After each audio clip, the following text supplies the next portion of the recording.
आप सभी का एक बार फिर से स्वागत है हमारे को नए वीडियो में। तो आज हम बात करेंगे मूंग की फसल में जो कुकड़ा रोग लगता है इसको कैसे कंट्रोल करें। अब मेन बात ये आती है कि जो कुकड़ा रोग लगता है उसमें यह होता है कि आपकी जो पत्तियां हैं कुछ इस तरीके से मुड़ जाती हैं, इससे ज़्यादा डैमेज होती हैं और मुड़ जाती हैं। तो इसको कैसे कंट्रोल करें, और सबसे मेन बात ये आती है कि जो कुकड़ा रोग है वो आपकी मूंग की फसल में कैसे ना लगे, क्योंकि अगर रोग ही नहीं लगेगा तो बाकी जो ट्रीटमेंट है वो करने की ज़रूरत ही नहीं पड़ेगी। तो इसके लिए आपको क्या करना पड़ेगा, दो क्वेश्चन है। पहला तो कुकड़ा रोग कैसे ना लगे, और लग गया है तो उसको कैसे रिकवर करें। तो दोनों के बारे में अपन डिटेल से बात करेंगे। कई किसानों के कमेंट भी आ रहे हैं और कई के आंसर भी आ रहे हैं कि भाई कुकड़ा रोग जो लगा है वो थ्रिप्स की वजह से लगा है। भाई थ्रिप्स की वजह से जो कुकड़ा लगता है वो थ्रिप्स और माइट्स क्या है कि मिर्च की फसल में डैमेज करती है। लगभग अगर देखा जाए तो 2010 से मूंग की खेती करता आ रहा हूँ और अभी तक मैंने ऐसा देखा नहीं है कि थ्रिप्स की वजह से मूंग की फसल ख़राब हुई हो या फिर थ्रिप्स की वजह से आपकी मूंग की फसल डैमेज हुई हो। हाँ, वाइट फ्लाई की वजह से आपकी मूंग की फसल को डैमेज भी मिलता है और काफ़ी ज़्यादा मूंग की फसल प्रभावित भी होती है। तो भाई अगर आपको ऐसा लग रहा है कि आपकी फसल में थ्रिप्स का अटैक है तो आप वीडियो फ़ोटो वगैरह हमारे जो व्हाट्सअप ग्रुप है या फिर व्हाट्सअप जो नंबर है उस पर शेयर कर सकते हैं, ताकि हम भी तो देखें जो थ्रिप्स का डैमेज कैसे है। अगर थ्रिप्स के बारे में बात करें तो देखिए, थ्रिप्स को देख पाना, आपकी जो आंखें हैं उससे आप थ्रिप्स को देख ही नहीं सकते। और दूसरी बात ये है कि आप कैमरे से भी अगर फ़ोटो निकालोगे तो भी बड़ा मुश्किल रहता है कि आप थ्रिप्स का फ़ोटो वगैरह निकाल लो। तो मेन चीज़ पहली ये कि थ्रिप्स आपके खेत में कैसे ना लगे, मतलब जो कुकड़ा है वो आपके खेत में कैसे ना लगे। तो इसके लिए करना है कि आपको मेन चीज़ ये है कि आपके खेतों में 5 दिन से लेकर लगभग अगर देखा जाए तो 7 दिनों तक लगभग आपको पर डे जाना है। कुछ इस प्रकार का डैमेज होता है अगर आपकी फ़सल में 5 दिनों में इल्लियाँ लग जाती हैं या फिर 7 दिनों में लगती हैं। अगर आपकी फ़सल 2 पत्ती की है तो उसको आपको कंटिन्यू देखना है, और उसमें अगर आपको इल्ली का थोड़ा बहुत भी डैमेज है तो पर डे आपको जाकर देखना है, जिससे कि आपको ये पता चल सके कि हमारी जो मूंग की फ़सल है इसमें इल्लियाँ लगी हैं या फिर नहीं। और जैसे लग जाती हैं तो इसमें आपको सबसे बेस्ट इंसेक्टिसाइड का स्प्रे करना है। बेस्ट कौन सा हुआ, जिससे अगर देखा जाए तो मेन चीज़ अपना मेरा जो फेवरेट है उसमें अपन लेते हैं कोराजन को, जो कि क्रोले इंट्रानीलिप्रोल के नाम से आता है। मार्केट में कई नाम से आपको मिलेगा, एफएमसी का मिलेगा, उसके बाद बेस्टिकोर का मिलेगा, अपना बीएसएफ का मिलेगा।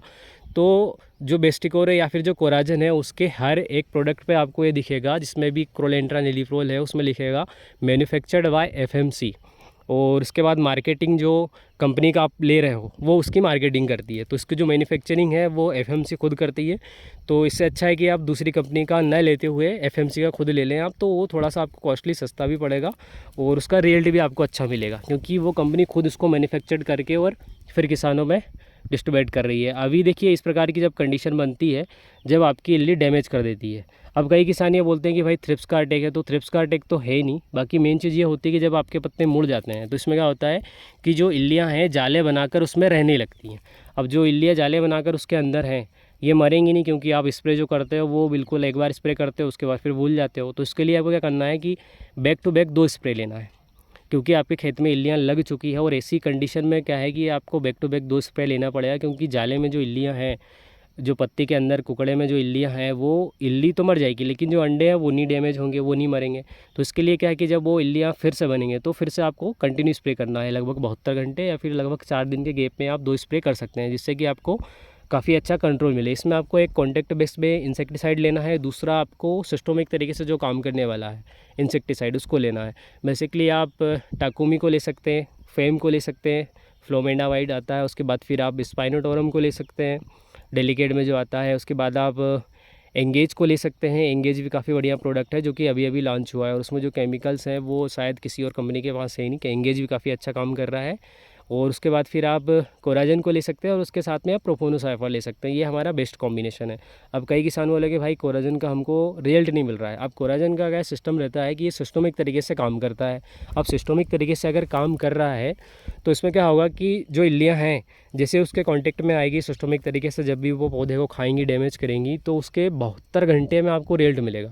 इल्लियाँ अगर आपको 1 दिन 2 दिन के बाद जिंदी भी मिल रही हैं तो वो क्या है कि खाना पीना बंद कर देंगी, लेकिन आपको अगर जिंदी मिल भी रही है तो आपको उसमें घबराने वाली कोई बात नहीं है। आपको जो रिजल्ट है वो 48 से लेकर 72 घंटे में आराम से मिल जाएगा।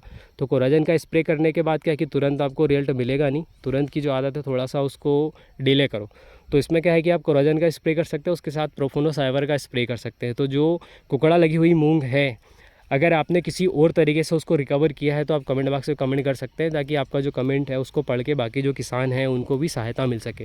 बाकी जो हमारा एक्सपीरियंस था, जो हम अभी तक अप्लाई करते आ रहे हैं, वो हमने आपको अभी तक बताया है और बाकी आगे भी हम आपको कंटिन्यू बताते रहेंगे। अभी अगर इस प्लॉट की कंडीशन देखें तो इसको लगभग 18 दिन हो चुके हैं।